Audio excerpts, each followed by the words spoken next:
Recording live from the Capri Campers mobile podcast studio and community development center. This is the Small Truck Campers podcast, where we aim to build community, share inspiration, and encourage others. We've got a lot of great things to cover on this episode, so why don't you grab your favorite campfire beverage and let's hit the road. Hey everybody out there, thanks so much for joining me on this episode of the Small Truck Campers podcast. I'm super stoked to bring you another great episode with Ryan Burch, Tales of the 48 here shortly. Before we get into that though, I do want to thank our sponsors, and also I want to announce our Rig Roundup. The Rig Roundup this year is going to be November 7th, 8th, and 9th up here in the Santa Cruz Mountains. It's going to be a good chance to just meet other people, hang out, campfire. Super mellow, really fun. You can go surfing, you can go mountain biking. There's a really cool town to explore. It's gonna be a great time. It's $100 for the ticket. That's for 2 nights. That gets you into the. It's $100 a rig, so that'll get you into the property, get you a little goodie bag, give you a raffle ticket, and that's only $50 a night. I mean, pretty much if you go on any California campground, it's going to be about the same thing. But you're getting a private land up here in the Santa Cruz Mountains, in the redwoods, close to the beach, close to some mountain biking, close to hiking, whatever you're into, or you can just chill at the campsite all day. A lot of cool people, like I said, already signed up, and I'd love to see you there. So for more information, please head to our website, smalltruckcampers.loma.tech, smalltruckcampers.loma.tech, and check out the link at the top. It'll give you all the info on the event, and you can snag yourself a ticket. Last I checked, we're about halfway sold through. So if you do want to go, make sure you hurry up and grab that ticket. We'd love to see you there. It's a hoot. Last time was super fun. And this year, it's going to be 2 nights of super fun time. So please come with us. Help make it epic. Check out the website for more details to grab a ticket and see if that's something you want to do. If you got any questions, just shoot me a DM. All right. Before we get into this episode, like I said, as always, I want to thank our sponsors, Torquelift International, the best way to attach your camper to your truck, hands down. They're hooking up everybody in the Small Truck Campers community with 10% off. See below for the code STC2025. That'll get you 10% off on their website. And we're talking tie downs, fast guns, Apex anchors, the works. They have the best products out there. And I would love it if you could support them because they support us. And also with Torquelift recently announced a raffle prize will be headed our way to give away at the Rig Roundup. So another reason that they're just supporting this community. And where would I be without a Fuera Coffee, keeping me fueled up for these episodes, keeping my days caffeinated. So thank you to a Fuera Coffee. They're also giving 10% off your next order. See the link below to grab 10% off. And their coffee is Rainforest Alliance certified, organic, fair trade, single origin, all made on sustainable farms down in El Salvador. And they give 5% of all sales to a charity that helps protect the environment and helps protect and keep where we like to go, keep that stuff pristine. So Afuera Coffee, can't thank you guys enough for your support of this whole podcast, this whole channel we have going.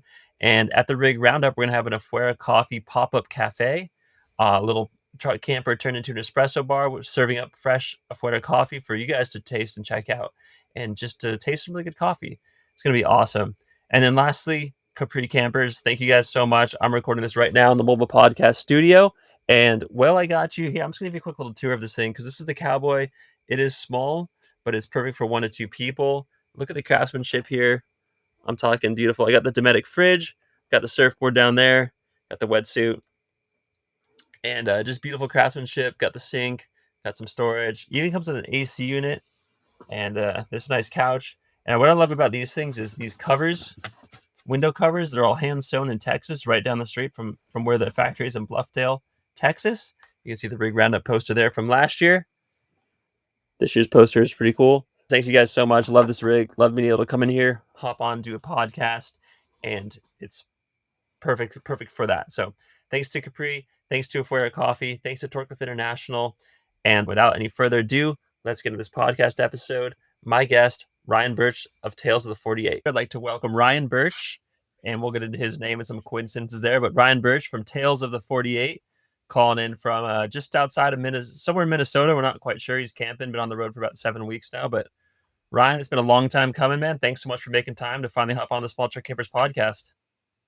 Absolutely. I'm glad we finally made it happen. And long time listener and appreciator of kind of all you do for the community. So I'm pumped to be here. Yeah, I was looking back in our DMs, and I think like September, July of 23. I don't know. We've been chatting for years, but it took a while to get this project off the ground. No big deal there. And you're finally living this tale right now. So why don't you give our listeners just a brief introduction about kind of what you're doing and the mission you're on as we speak? Yeah, absolutely. So generally, I am a high school teacher, and with being a high school teacher comes summers off, and so that's kind of where my rig life takes place is those 3 months off per year, and spend a lot of time fishing and just out in nature, in the camper. And I 7 weeks ago embarked on this trip with the goal of catching a fish in each of the lower 48 states. I'm about 10 states in and slowly meandering west. That's awesome. So school has started. So did you take a little break from your teaching job to pursue this side quest?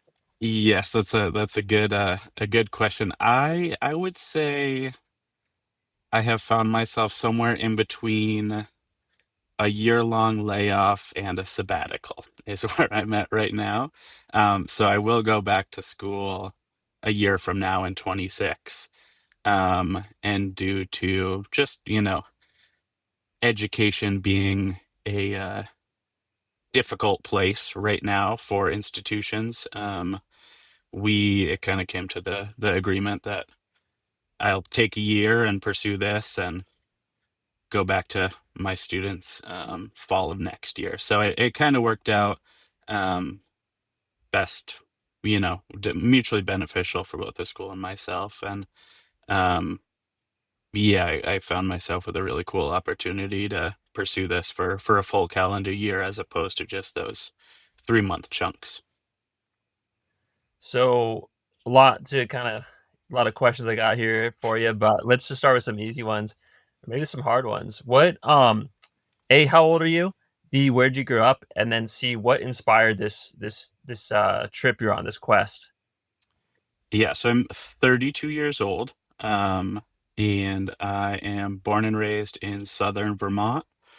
Um, I've lived in New York and out west for different chapters of my life, but I'm definitely tell people I'm a Vermonter at heart, and that's where I've been for the past 10 years or so. And what inspired this? Man, I feel like it's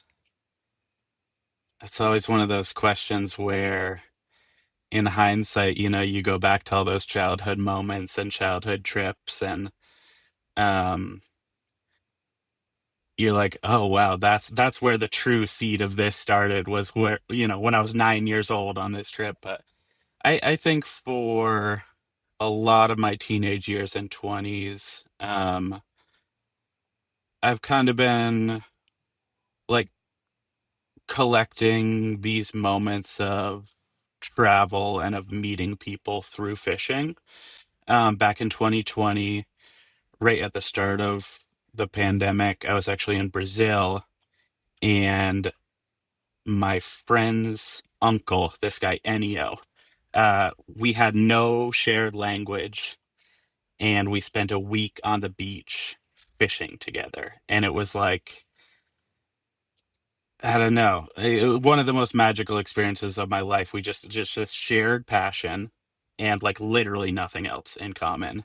And it set this kind of like spark in my mind of like, man, like it's just such an amazing way to explore and get to know people. And I got back from that trip barely. I almost didn't make it back into the country because of the pandemic. Um, I got back into the country and I lost studio access. I'm a potter and a teacher as well. And so it kind of got the wheels turning. We'll be What, clear, you're a potter, not a potter, like a yes, yes, play on a wheel, not like podcast studio. yes. Well, I mean, we're potting right now, but yes, We are potting. Potter. Yeah. Um, and so I lost this creative outlet that I've had for years and years, when I returned to Vermont. And that experience down in Brazil really just like over time, like kind of grew and grew and grew into this idea of traveling and meeting people and fishing all of the lower 48 states. Super cool. And let's talk about like fishing styles here. Are we talking like bobber with a worm on the hook, or are you more like fly fishing, or what kind of like what style or what art form of fishing are you doing this whole trip with? Yeah. So I'm working Orvis is a lead sponsor that we're working with. So I like fly fishing. I'll say Okay. that, but I'm not I don't know. I'm no elitist. I'm not um if a dude, if someone shows up with a bobber and a worm, like hell yeah, I'm all for it. I want to try noodling for catfish when I'm down south this spring. That's where you like stick your hand into the catfish's den on the bank of the river. So Yeah. I like all types of fishing, I will say. Okay. Sweet, man. So Yeah. let's talk about your rig. Like, what rig did when you were planning this trip, when you were thinking about it, kind of coming up with the game plan? I guess before we get into the rig, talk to me about like what elements it took to pull it together. You said you're working with Orvis. Did you reach out to anybody else? Do you have like a film crew? Like, what production scale are we talking? TikTok videos every now and then, or full blown like YouTube 4K video? Um, it's a great question.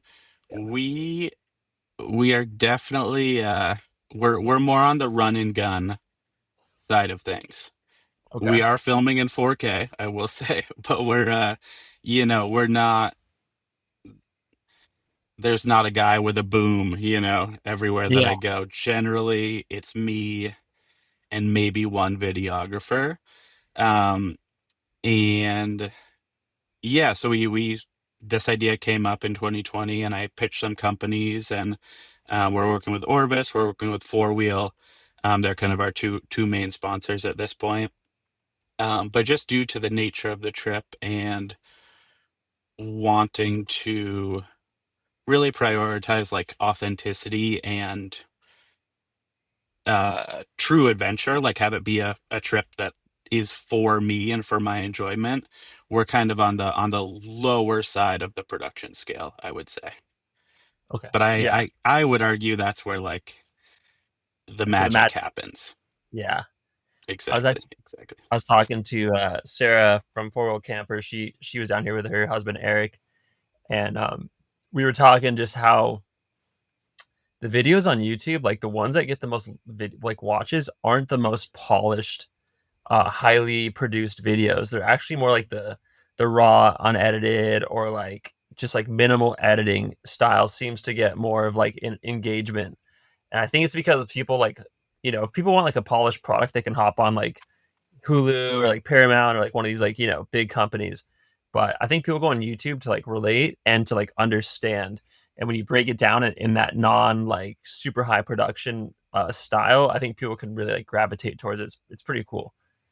I completely agree. There's space for cinematic masterpieces, absolutely, in the outdoor space, but I think like I don't know, in the move towards that, we've lost authenticity and lost serendipity and all of these beautiful things that just like happen when you like roll up to the dude on the riverbank and like ask him some questions and happen to have your phone filming the whole time, as opposed to like, you know, Yeah. preset interview questions and studio lighting. And there's room for both of them for sure, but I prefer the latter for Yeah. definitely.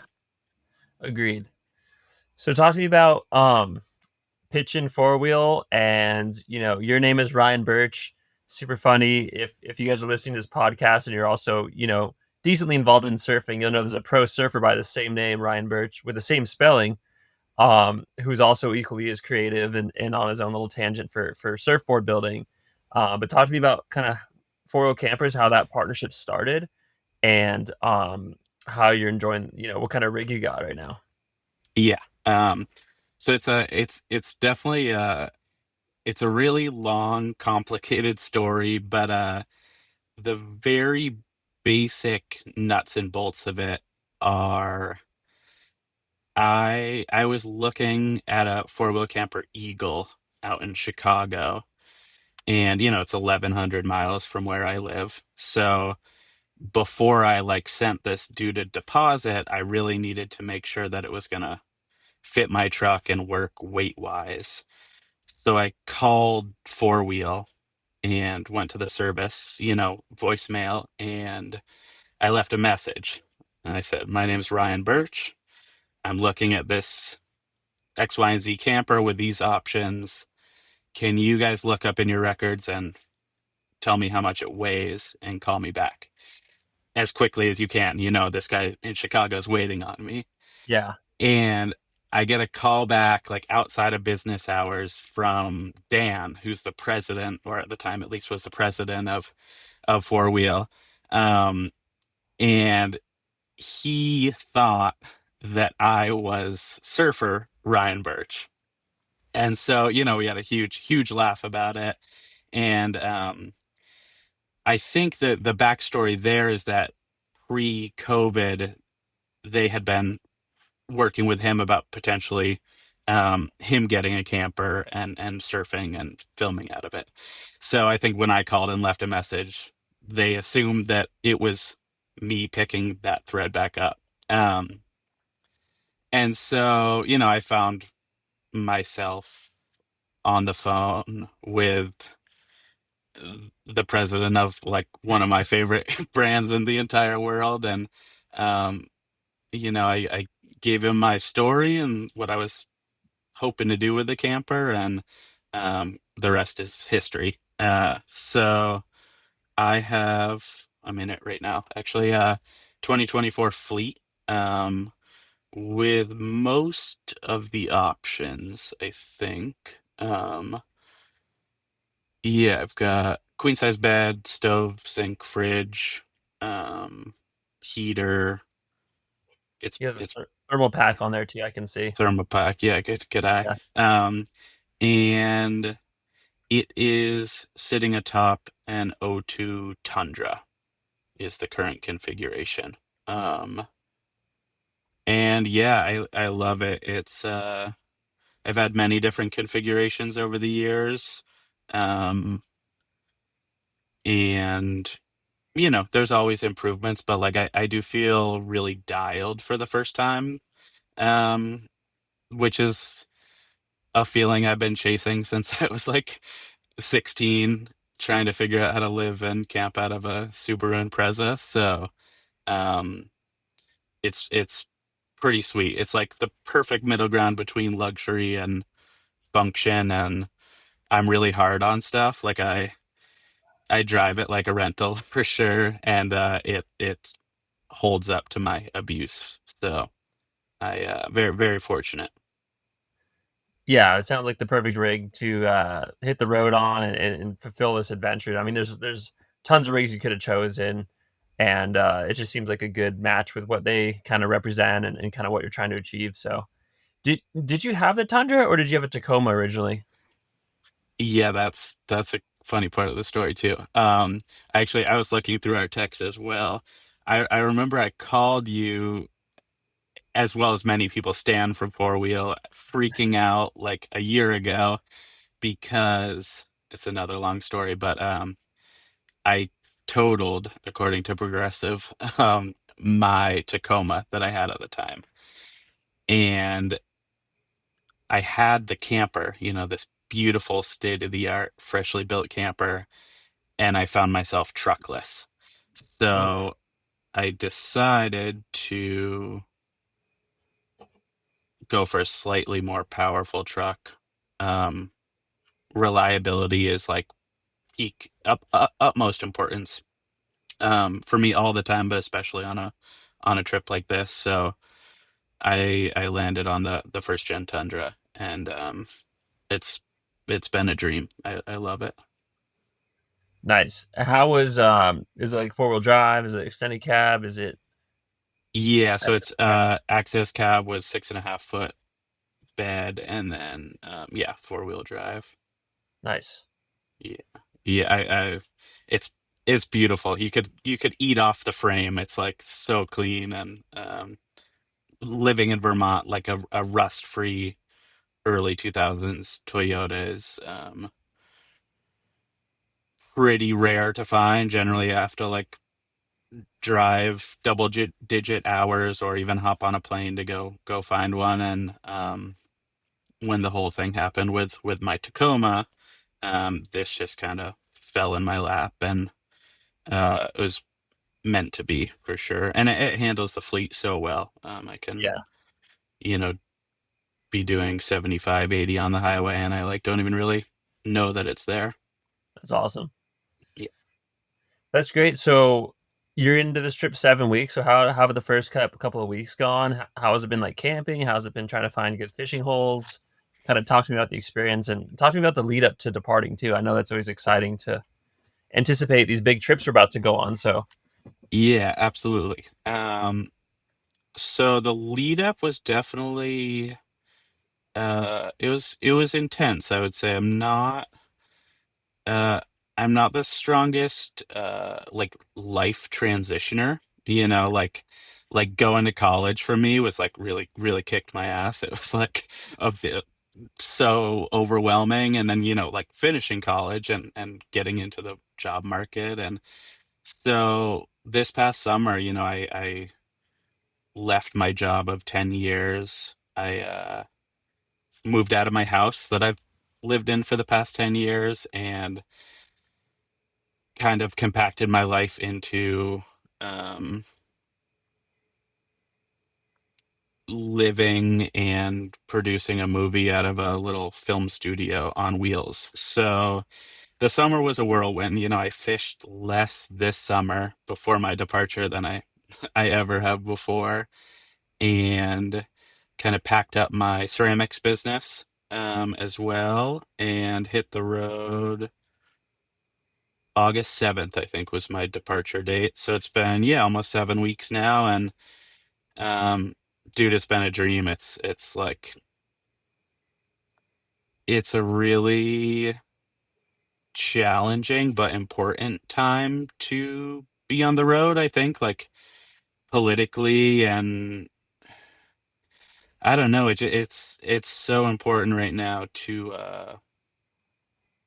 connect with people outside of your sphere, um, which was not originally the goal of this project to like have that type of connection. I was just wanted to fish and meet people through fishing, but I've met some really really incredible people that I don't share a lot of beliefs with, the same beliefs with, or we don't have all that much in common, but just like demystifying what this country is outside of my little sphere of Vermont has been really eye-opening. And um, using like my lens and the camera and social media to like help do that as well. I don't know. I think it's really important, and I feel good about it.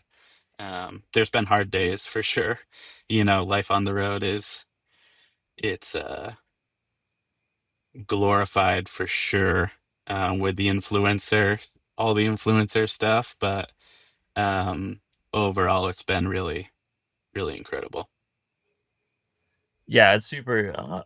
Life on the road is like it's like type two fun. It's like fun after you've done it in your home. You're like, oh, that was so cool. But in the moment, yeah, there's a lot of like X factors. Like, where am I going to stop? Where am I going to sleep? Like, this Definitely. spot's sketchy. This spot's not sketchy. Like, I'm tired. Should I meet up with this person? Should I not? There's like a bajillion decisions where if you have a house and like a normal quote unquote normal like lifestyle, it's like, oh, get up, go to work, come home. There's not that whole like decision fatigue you get from a bajillion little decisions on the road. So Absolutely. totally, totally can relate to that. And then to your point too about just like connecting with people, and I think that's what's so cool about like all campers, right? But like the small truck camper world, uh, in general is it's a lot more like just creative outlets that a lot of people that own these campers are using them as creative outlets because they could have gone to Camping World and picked up a brand new trailer or something, but they decided to, go a different route, like you said, emailing companies and trying to figure out the best way for your trip. And I think people, get inspired by that. Like people that are doing the normal things see someone like you, and it inspires them, and it really like it might change their worldview a little bit, or it might just change their day a little bit, and just being true to yourself and following kind of your own destiny is super inspiring. And it is that reassurance, or it is that like making those connections that you would never normally make that makes it so special. Absolutely, absolutely. Yeah, I think there's a lot to be said about just like finding something you believe in creatively and like not even like pushing it, but more just like believing in it and working on it as much as you want and then being really ready for when those doors and opportunities open, because they will. Like if you believe in something and um you're excited to share it with the world, whether it's what I'm doing, you with small truck campers, it's like people gravitate towards that and the opportunities present themselves for sure. Yeah, yeah, 100%. It's like you wouldn't know when you start this path, like all the doors or all like the opportunities or even just like chances, because I don't want to say like, oh, all these opportunities start. It's not how it is, but there's like Yeah, little yeah, chances and little like nooks and crannies you can kind of go down this path with, but you never really know until you start, right? And it could be what you're doing. It could be like starting your own company, whatever it may be. Just like that, staying true to that creative outlet, whatever it may be. It's definitely cool to see. And now that you're 7 weeks in, like, what are some? Let's talk about some fish you've caught and some memorable meals, and just give me a little glimpse into those 7 weeks. yeah. Um, so I started off in Vermont, and I fished up on Lake Champlain, um, with some friends, which was just amazing. We caught no notable fish, like all like very small, but a whole bunch of different species, and actually ran into some truck troubles that first weekend. And so it was just like a great send off, like the truck did not do what it was supposed to do, but like all my friends kind of came out and we caught a bunch of fish and it was a great start. And then after Vermont, I ended up fishing in Central Park actually for my New York State stop, which was a whirlwind. I literally like got on the subway with my fly rod. Something I never thought that I would do, but that was a treat. And I've been to Pennsylvania and West Virginia and Kentucky, which were all difficult. We've kind of been in a drought in the Northeast the past couple months. Um, and so for fly fishing, especially for trout, that makes things difficult because the water gets warm. Um, so that was, kind of just like find a fish, try to cross it off the list so that I can go to the next place. And then Michigan was a dream. I got to fish for salmon and steelhead. I ended up catching it's probably like a 25-pound freshwater drum, which I don't know if you're familiar, but they're like the ugliest fish that exists on this world, and people kind of scoff at them, but I had never caught one before, and on a fly fishing rod, like a 25-pound fish is Oh yeah, um, it's an adventure. So that was pretty sweet, and I drove up over the Upper Peninsula, met some pretty cool characters up there, and then I did a week or so in Wisconsin, and now day one in Minnesota. awesome. So do you have like a pre-designed route, or you kind of just going as you go? Because I would have thought from Vermont you would have gone north and tagged like Connecticut, Maine, Rhode Island, all that stuff. Uh, Yeah, then head south, but you headed south and kind of like zigzag back up north. yeah. So my biggest goal with my route was to get through the northern I guess like the Northwest before it gets too cold. Got it. So in order, with leaving in August and trying to be kind of like circling down through California by late November, I decided to just like go south to New York, Pennsylvania, and then kind of like start the westward journey. It's definitely been a lot, I think Yeah. I'm pushing 5,000 miles already and I'm only ten states in. So, um, there's lots of zigzagging for sure. But my plan is to finish up New England, kind of like a coming home segment, finish up in Maine probably, like next spring or early summer. Got it. Okay. That's awesome. How are you funding this? And like, are you like working along the way, or kind of how's that whole side of the trip working out? Another good question. I guess you can eat fish every day, so you don't have to worry about food. Yeah, yeah. I have been, I would say 80% of the money that I spend right now is on gas. I've been getting pretty crafty with like once a week grocery store runs. I ate a lot of burritos that I make myself, and um, yeah, it's all as of right now all like self-funded. And just living like super cheaply. We've had a lot of support from the sponsors in terms of like gear, both with Orbis and Four Wheel. So that was huge and kind of like getting things off the ground. But yeah, right now definitely just a passion project, and I'm so lucky to have a bunch of really talented friends.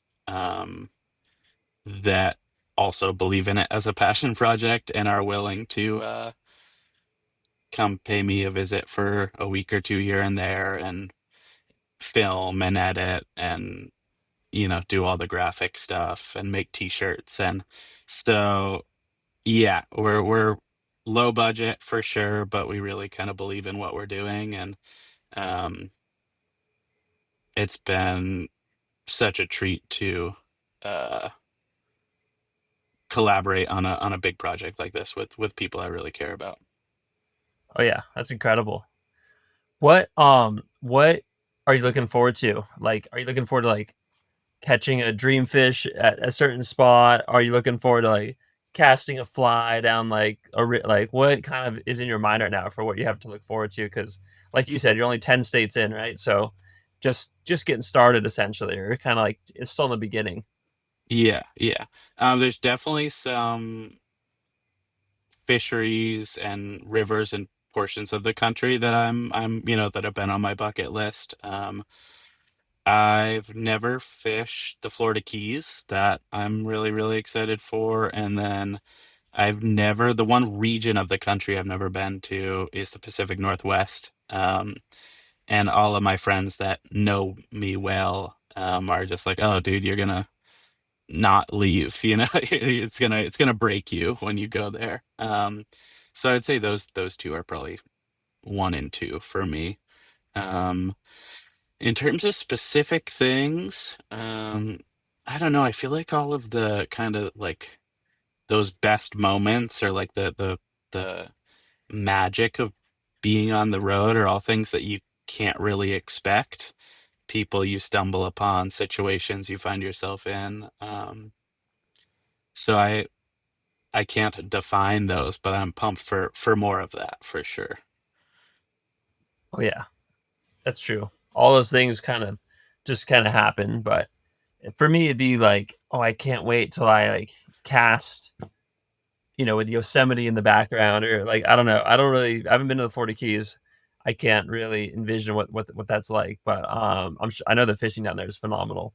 Or like maybe you could go lobster diving in California. I don't know if that Hmm. counts. But you have a tail, so probably. Yeah, that's true. Yeah, we haven't talked about like the technicalities of crustaceans and things of that nature, but I'd count it. I'd count it. You get a poke pull, see what you get. There you Yeah, go. that'd be fun. It's an idea. Awesome. So at the end of this whole thing, are you guys are you trying to make like an episode every week and publish it to YouTube? Are you doing like a TikTok? Like, or are you just trying to make like one big video? You said you had filmers kind of scattered out throughout the country you're relying on. So talk to me about like the product at the end, aside from your own personal goals. Like, what's the product you're trying to deliver? But yeah, so I think the plan as of now is to just document the entire journey, and then we're doing shorter format, just like social media reels for each state. And I think in the process of editing those over the next year, um, will give us some pretty good clues as to what this looks like in its final format. As of now, it could be anything from like a single feature length film that we then shop around to film festivals and streaming services, or potentially like shorter micro episodes, like the Vermont episode, the New York episode, that would land on YouTube like weekly or bi-weekly. But we're trying to kind of just with production and post production, maintain as much like creative freedom as we can, and ownership, which is um, it's a double edged sword, like finding funding and things of that nature. Sometimes you lose those things, so we're trying to maintain that as much as we can, and then we're also trying to leave ourselves with just freedom in terms of like what this all looks like once we know what the story is. But the kind of tentative plan is film for a year and then edit for probably a year at least, and then release to the public. Big picture, big Yeah, pic, long yeah, term, big picture thinking. yeah, yeah. Day at a time, but also big picture thinking. Yeah. Hey, where'd you camp in New York? Like, did you pop the top in Times Square and just kind of crash out, or how did No, that? that's a good question. I cheated a little bit in New York. I stayed on a friend's couch. Yeah, yeah, that counts. I spent some time in the camper, like popped up on the streets of Brooklyn, but they advised that I come inside their apartment at the end of the night. Um, so yeah, I was bummed. I kind of initially planned to like try to do no exceptions, sleep in the rig every night, but I think, I got some cool photos of the truck in the city, which was fun. But I always felt like with the four wheels, like or any pop topper, if you can just keep it popped down and sleep on the couch, like it's almost the best stealth camping because no one would be like, no one's sleeping in there. You know, the top's not up and yeah, down to yeah. I mean, I think even with the top popped up with a thermal pack, like if you keep the lights out, I mean, I feel like someone would really have to know about truck campers to even know that it's like popped up. Or they like go inspect the canvas. I yeah, don't think anyone's gonna be like, this isn't a hard side. Like this is yeah, popped up. I've also I utilized this back when I was in a Tacoma with a cap. Of just the mentality of like, unless it's the cops, or someone that's clearly identifying themselves, just like, if you've got tinted windows, just like literally don't get out. Just yeah. stay silent, and they can say, you got to come out, you can't park here, you can't. If it's locked and they can't figure out that you're in there, I think it's just a game of chicken, you just gotta wait it out. Totally. Um, But no, I was inside for my New York City stay. Okay. Yeah. Awesome, man. So how can people find out more about this project and follow you on your journey? We have a website, which is talesofthe48.com. And Tales is like story tales, Tales. Or then for the more kind of like day-to-day updates and to really follow along, Instagram is definitely where we're most active. And that's just at Tales of the 48. Super cool. Yeah. And are you coming through? Where'd you plan for California? I'm just curious now. I I haven't quite decided yet. I will be like in Washington and Oregon directly before, so I'll be coming kind of like the whole span of the state. I've got friends in Southern California, but I'd love to rig out when I'm up there if you're into it. Yeah, absolutely. We'd love to have you. Be cool to meet Sweet. up. And there's actually a fishing lake right by my house. Um, but There I'll we send you go. that info later. Yeah, more to come on that. But cool, man. Anything you want to leave with our listeners before we sign off? And I think the only thing I'd say is we're definitely we're trying to connect and fish with as many people as we can. So if you are out there in the lower 48 and you like to fish, or even if you don't like to fish, you just want to, let me park on your lawn or um, grab a coffee or something. I'd love to hear from people, and um, I'm sure your listeners know it gets lonesome out on the road, so I'm looking to connect with as many people as I can. You can send me an email, or contact me through the website or Instagram as well. awesome. So if you guys are out there and you want to connect with Ryan, maybe you know a good fishing spot, you know a good camping spot, feel free to shoot him a DM. He's pretty active on the Instagram. But with that, Ryan, thanks so much for making time to come on and have this conversation and share your story. And we're excited to follow along, and I can't wait for the entire film to come out. But in the meantime, I'll be checking your Instagram for those daily updates, or whenever they come out, I'll be checking for them. Awesome. Thank you so much, Spencer. Yeah, my pleasure. And be safe out there. We'll see you sometime in the near future. Sounds good.